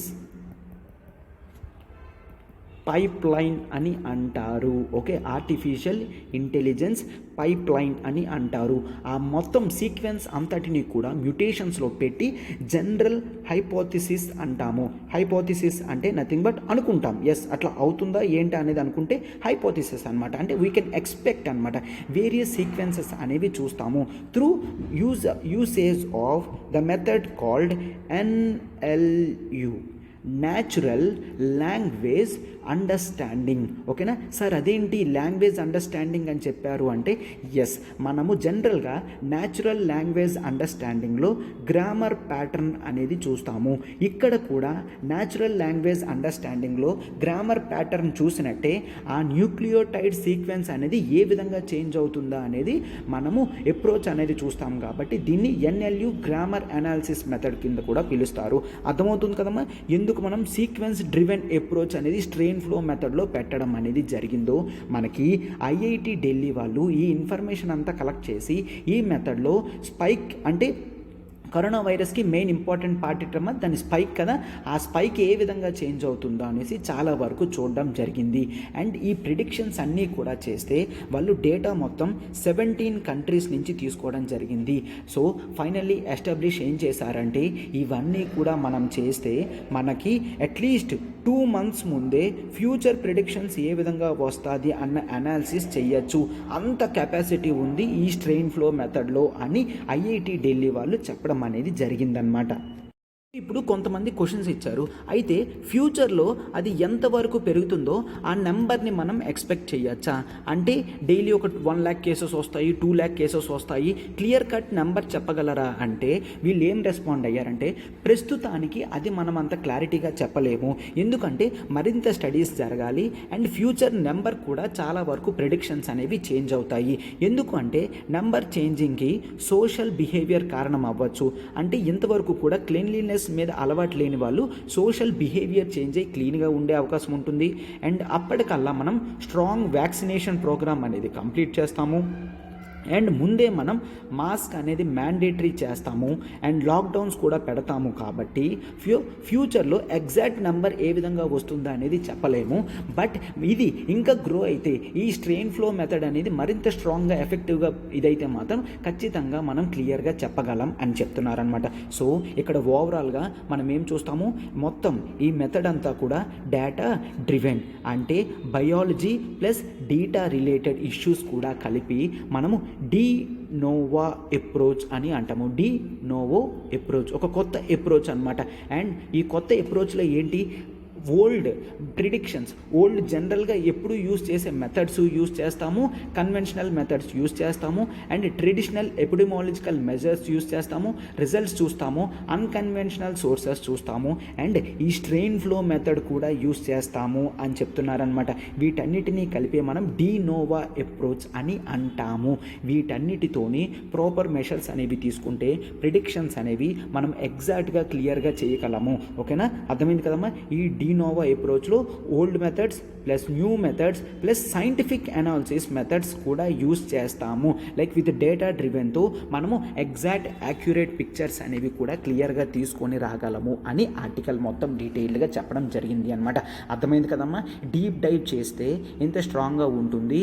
సో అంటే యాక్చువల్లీ మనకి జనరల్గా తెలియాలని ఇదంతా కూడా చెప్పడం జరిగింది. సో ఎప్పుడైనా నేను ఏదైనా ఆర్టికల్ లిమిట్ చేసి తక్కువ చెప్తున్నానంటే అది సార్కి తెలియక తక్కువ చెప్తున్నారని కాదు, ఎగ్జామినేషన్ ఓరియంటేషన్లో దాని గురించి ఇంకా తెలుసుకోవాల్సిన అవసరం లేదు కాబట్టి దాన్ని నేను లిమిట్ చేసి చెప్తాను. ఓకేనా, ఎస్. ఇప్పుడు మనం మన నెక్స్ట్ ఆర్టికల్కి వెళ్తున్నాం. చూడండి అమ్మా, ఒక్కసారి ఈ ఆర్టికల్ చూడండమ్మా.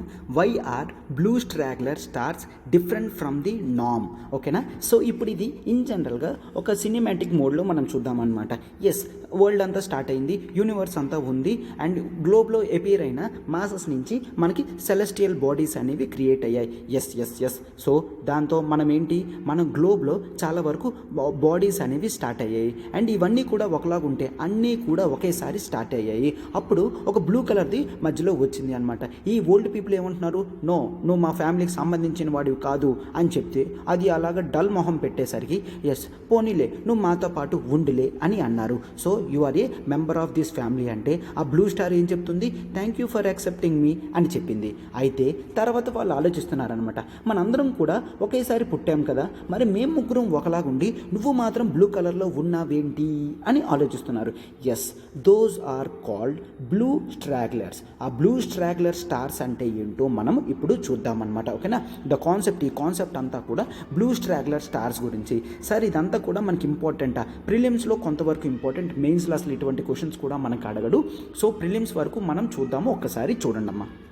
First of all what are this blue straggler stars. Okay, వీటిని బ్లూ స్ట్రాగ్లర్ స్టార్స్ అని అంటారు. ఎస్, అంటే మిగిలిన స్టార్స్ అన్నీ పుట్టిన టైంలోనే ఇవి కూడా పుట్టాయి. బట్ వాటికి డిఫరెన్స్ ఏంటో మనం చూద్దామన్నమాట. వీటిని కూడా అంటే సార్ దాన్ని అయితే వీటి ముందు స్టార్స్ అన్నమా అంటే yes, all these are belongs to some class of stars only. ఇవి కూడా ఓపెన్ అండ్ గ్లోబ్యులర్ క్లస్టర్స్లోనే ఉంటాయి. ఇవి కూడా క్లస్టర్స్లోనే ఉంటాయి. బట్ దే స్టాండ్ అవుట్ మిగిలిన స్టార్స్ కన్నా బిగ్గర్గా ఉంటాయి అండ్ చాలా వరకు బ్లూ కలర్లో బ్లూయిష్ షేప్లో ఉంటుంది మిగిలిన స్టార్స్ కన్నాను. ఎందుకంటే వీటిలలో అన్యూజువల్ హాట్నెస్ అండ్ బ్రైట్నెస్ అనేది మనం చూస్తాము. వీటిని మనం గ్లోబ్యులార్స్ అని అంటాము. గ్లోబ్యులార్స్. ఏన్షియంట్ స్టార్ క్లస్టర్స్లో గ్లోబ్యులార్స్లో మనము ఈ బ్లూ కలర్ స్ట్రాగ్లర్స్ అనేవి చాలా చూస్తాము అన్నమాట. ఇవి వీటి ఆరిజిన్ మనం చూస్తే మనకి చాలా చిన్న ఇన్ఫర్మేషన్ అనేది దొరుకుతుంది. ఏంటి అంటే వీటి మధ్య డిస్టెన్స్ కూడాను, అంటే ఒక బ్లూ స్టార్ నుంచి మరొక బ్లూ స్టార్ డిఫరెన్స్ కూడాను చాలా తక్కువ డిస్టెన్స్ ఉంటుందన్నమాట. అంటే ఫ్రాక్షన్ ఆఫ్ లైట్ ఇయర్స్ అనేది ఉంటుంది. దీన్ని ఫస్ట్ టైం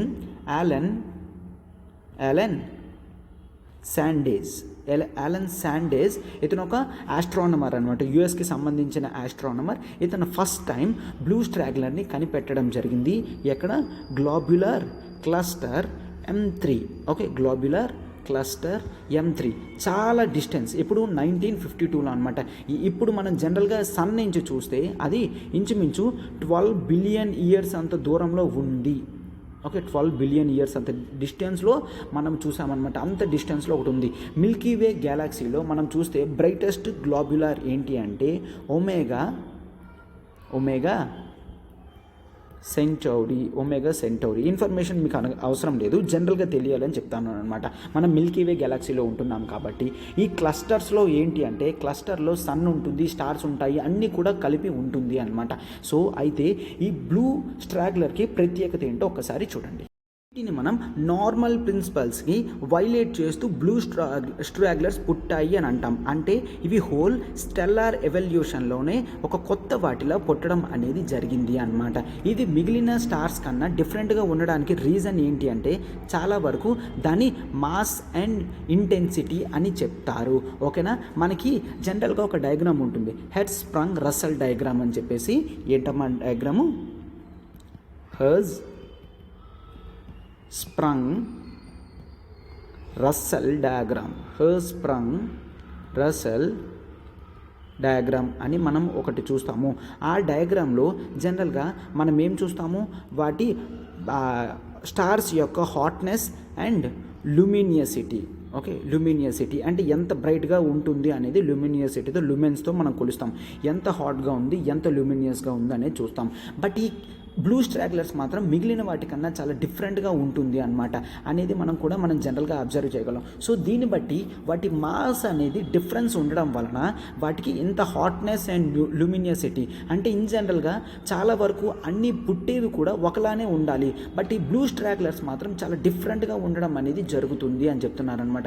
ఈ హైపోథిసిస్తో చాలా విషయాలు అనేవి కొత్త రావడం అనేది జరిగింది అనమాట. సో ఇక్కడ కూడా ఈ ఆర్టికల్లో ఏం చెప్తున్నాడు అంటే హ్యూమన్స్ మాత్రమే కాదు వింతగా ఉండేది, ఈవెన్ స్టార్స్ కూడా వింతగానే ఉంటాయి అని చెప్తున్నారనమాట.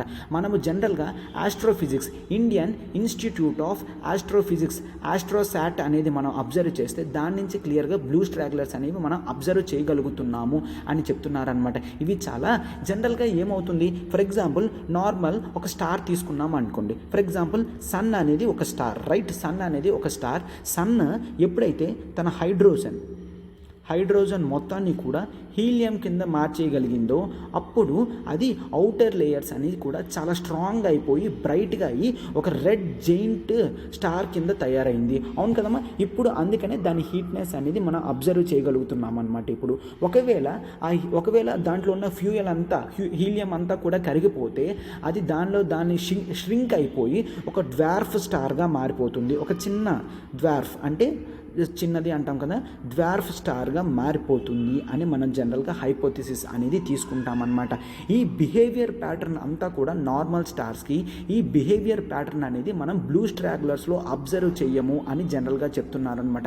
ఎందుకంటే వాళ్ళ ఎవల్యూషన్ ప్యాటర్నే చాలా డిఫరెన్స్గా ఉంది, వాళ్ళ మాస్ ప్యాటర్న్ డిఫరెన్స్గా ఉంది, వాళ్ళలో ఉన్న కాన్స్టిట్యూయెంట్స్ కూడా చాలా డిఫరెన్స్గా ఉందన్నమాట అని చెప్తున్నారు. మనం చాలా డయాగ్రామ్స్ అండ్ ఈ రసెల్ డయాగ్రామ్స్తో చూసినప్పటికీ కూడా ఈ బ్లూ స్ట్రాగ్లర్స్ అనేవి చాలా డిఫరెంట్గా ఉంటున్నాయి అన్నమాట.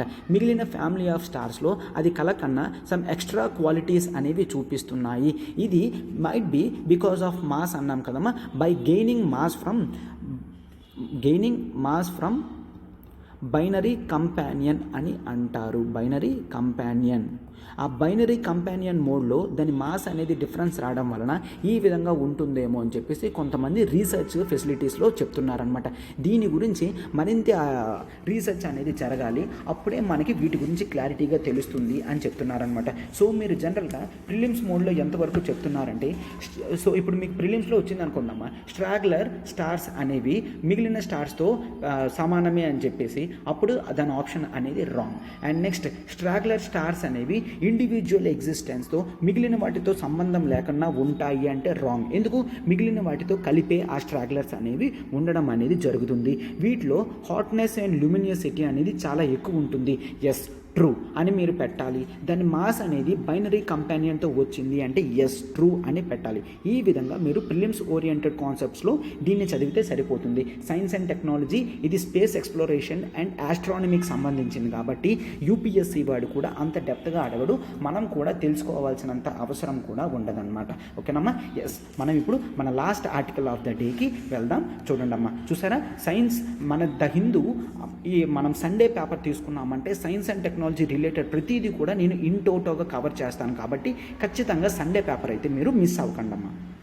సో మీకు ఇప్పుడు ఒక ఇంట్రెస్ట్ రావచ్చు, ఏంటి సార్ మీరు ఎంసీక్యూస్ మోడ్లో బాగా చెప్తున్నారు, మాకు ఒకవేళ వాటి రివిజన్ కావాలి ఎలా అనుకుంటే, నేను డైలీ సిఏ ప్రోగ్రామ్ అనేది చేస్తున్నానమ్మా. డైలీ సిఏ ప్రోగ్రామ్స్లో నేను ఎంసీక్యూస్ అనేవి క్లియర్లీ ప్రిలిమ్స్ ఓరియంటెడ్లోనే పెట్టడం అనేది జరిగింది. అండ్ ఫీజు కూడా రివైజ్ 7,000 అవ్వాల్సింది కూడా మనం 50,000 సెలబ్రేషన్స్తో కేవలం ఫీజు అనేది 5,000 రూపీస్ మాత్రమే పెట్టడం జరిగింది.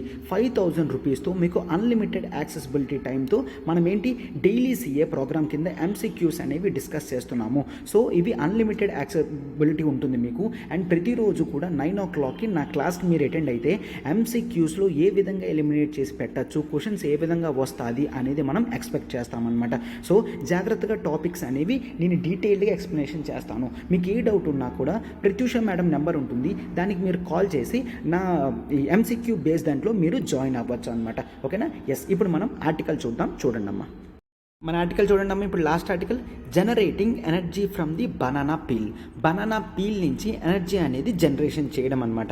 ఒకసారి దీని గురించి చూడండి. ఫస్ట్ మనం హైడ్రోజన్ ఎనర్జీ గురించి కూడా మాట్లాడతాము దీంట్లో.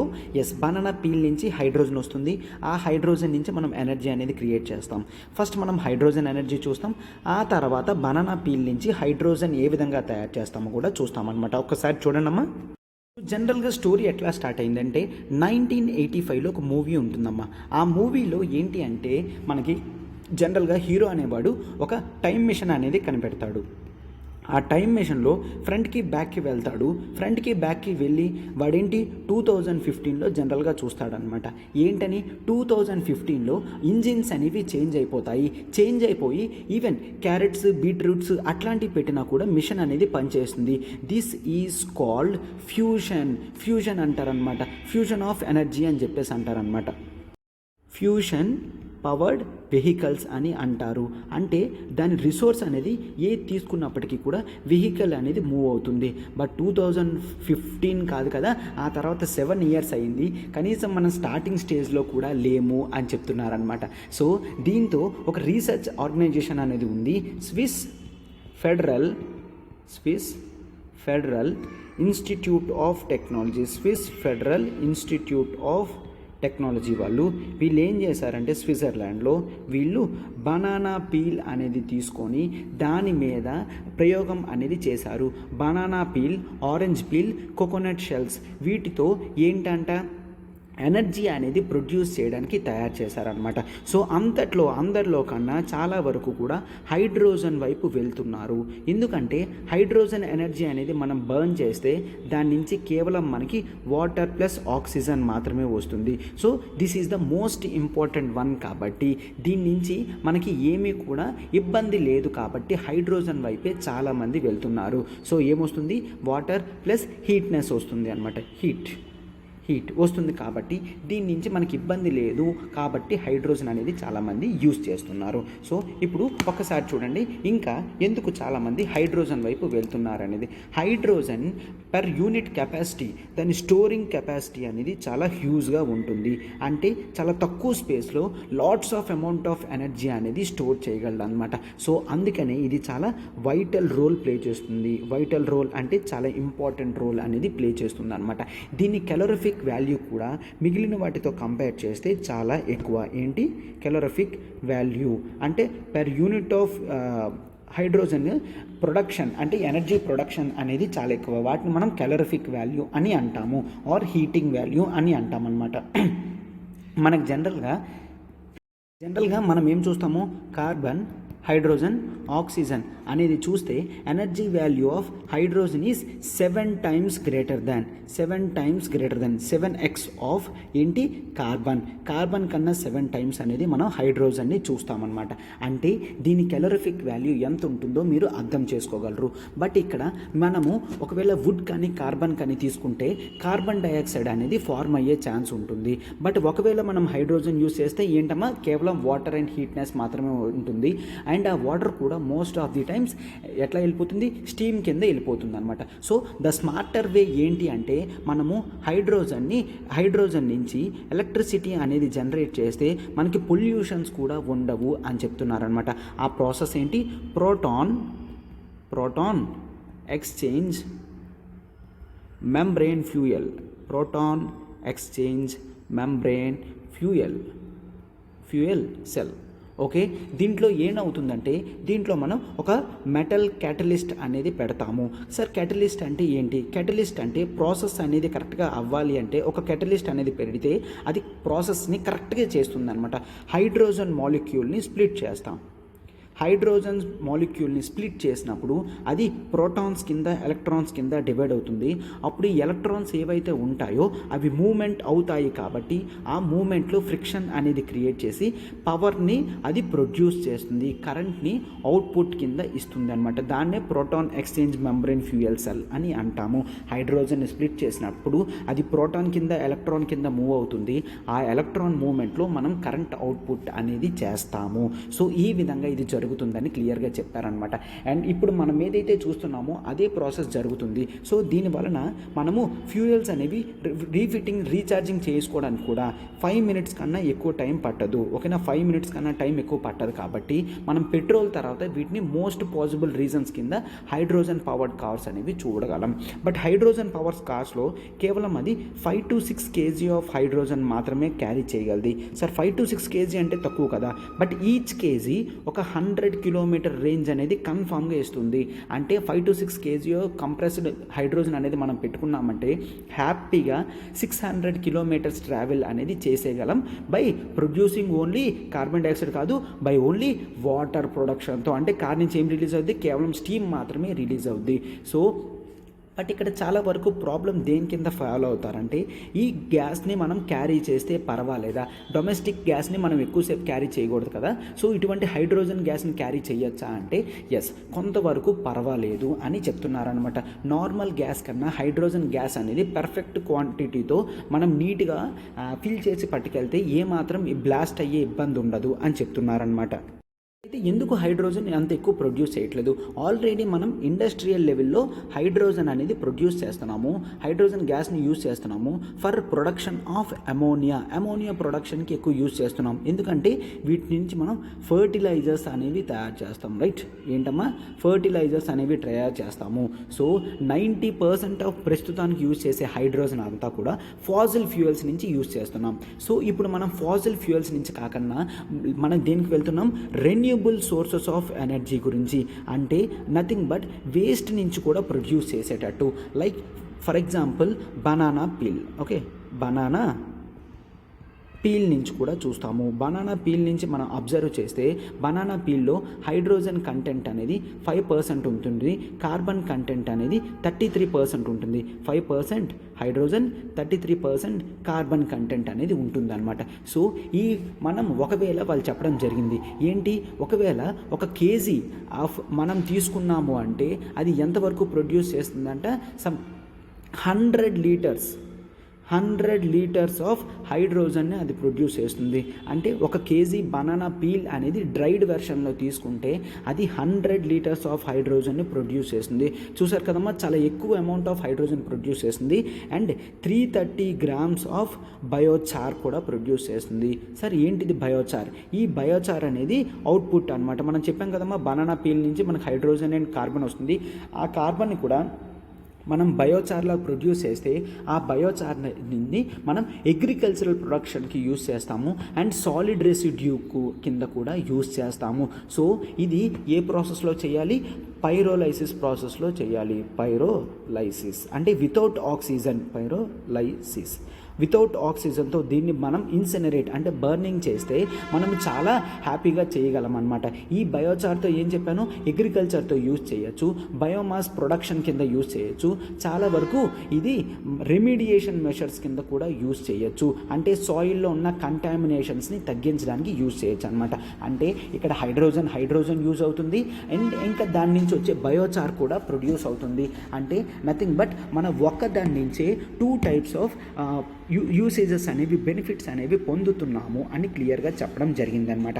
ఇది అమ్మ ఆర్టికల్. మనం ఇన్ డీటెయిల్డ్గా టోటల్గా ఈరోజు ఆర్టికల్స్ అన్ని సైన్స్ అండ్ టెక్నాలజీ కూడా క్లియర్గా కంప్లీట్ చేయడం అనేది జరిగింది అనమాట. సో ఇప్పుడు మీరేం చేస్తారంటే బయోచార్ గురించి మరింత రీసెర్చ్ చేసి ఒక 3 to 4 పాయింట్స్ అనేవి అప్లికేషన్స్ ఆఫ్ బయోచార్ అనేది కింద కామెంట్ బాక్స్లో పెట్టండి అమ్మ. సో క్వశ్చన్ ఏంటి, అప్లికేషన్స్ ఆఫ్ బయోచార్, అది మీరు కింద కామెంట్ బాక్స్లో టైప్ చేసి పెట్టండి. Okay, yes. మన ప్రతి క్లాస్ వెనుక కూడా చాలా హార్డ్ వర్క్ అనేది ఉంటుంది. నేను ఆల్రెడీ చెప్పాను, నేను అన్ని టాపిక్స్ని డీప్ డైవ్ చేయను. ఎందుకంటే ఎగ్జామినేషన్లో ఎంతవరకు ఇంపార్టెంటో అంతవరకు నేర్చుకుంటే మాత్రమే మీరు ఎగ్జామ్కి రెడీ అవుతున్నారు. మీరు ఇక్కడ ఎటువంటి బుక్స్ కనిపెట్టడానికి, పిహెచ్డి చేయడానికి దీంట్లో రాలేదు. త్వరగా మనం ఎగ్జామ్ అనేది కంప్లీట్ చేయడానికి ప్రతి ఒక్కరి గోల్ కూడా ఉండాలి అనమాట. సో అందుకని ఎంతవరకు నాకు అవసరమైంది తెలుస్తుందో అంతవరకు మాత్రమే నేను చెప్పి ఆపుతాను. మీరు కూడా దానిలాగే రిస్ట్రిక్షన్ చేసుకుంటే, చదవడం అనే కాన్సెప్ట్ అనేది రిస్ట్రిక్ట్ చేసుకొని మల్టిపుల్ టైమ్స్ అనేది రివిజన్ చేసుకుంటే మాత్రమే మీకు లాంగ్ టర్మ్లో బెనిఫిట్ అనేది ఉంటుంది. Hope you can understand my words, right? And yes, మన ప్రతి ఆర్టికల్ వెనకతను కూడా చాలా హార్డ్ వర్క్ అనేది ఉంటుంది. మీరు దాన్ని ఎప్రిషియేట్ చేస్తారని నేను అనుకుంటున్నాను అనమాట. So do like, hit button, మీ ఫెలో ఆస్పిరెంట్స్కి షేర్ చేయండి అండ్ కామెంట్ బాక్సెస్లో క్లాసెస్ ఎలా ఉన్నాయో కామెంట్ చేస్తే అది మాకు మరింత రిజర్వేషన్ అనేది ఇస్తుందన్నమాట. ఎస్, ఆల్రెడీ క్వశ్చన్ అనేది ఇచ్చాను. అప్లికేషన్స్ ఆఫ్ బయోచార్ ఇక్కడ రాశాను కదమ్మా. అప్లికేషన్స్ ఆఫ్ బయోచార్ అనేది ఒక 4 to 5 పాయింట్స్ కింద కామెంట్ బాక్స్లో పెట్టండి అనమాట. ఎస్, ఒకసారి చూడమ్మా, మన ఇన్స్టిట్యూట్ నుంచి కోర్సెస్ ఏవేవైతే ఆఫర్ చేస్తున్నాం మనం, గవర్నమెంట్ పిఎస్సి జాబ్స్ నుంచి UPSC infinity, APPSC, TSPSC, higher education MBA entrance గురించి, క్యాట్, జిఆర్ఈ, జీమాట్ ప్రొడ్యూస్ చేస్తున్నాం. నాన్ గవర్నమెంట్ పిఎస్సి జాబ్స్ నుంచి RBI grade B assistant, SBI PO clerk, IBPS PO clerk, SSC CGL CHSL, RRB NTPSC అన్ని production మనం అన్నీ ఇస్తున్నాము. ఒకవేళ మీరు UPSC infinity online కానీ ఆఫ్లైన్ కానీ తీసుకుంటే ఈ కంటెంట్స్ అన్నీ కూడా మీకు ఆన్లైన్ నుంచి ఫ్రీ వస్తాయి. విత్ లైఫ్ టైం వ్యాలిడిటీ మనకి వస్తుంది అనమాట. ఈ నెంబర్ చూడమ్మా, ప్రత్యూష మేడంది. మీకు ఏ డౌట్ ఉన్నా కూడా మేడంకి కాల్ చేయండి అండ్ ఎటువంటి ఎంక్వైరీకైనా కూడా మేడంకి కాల్ చేయండి అమ్మా. Yes, thank you.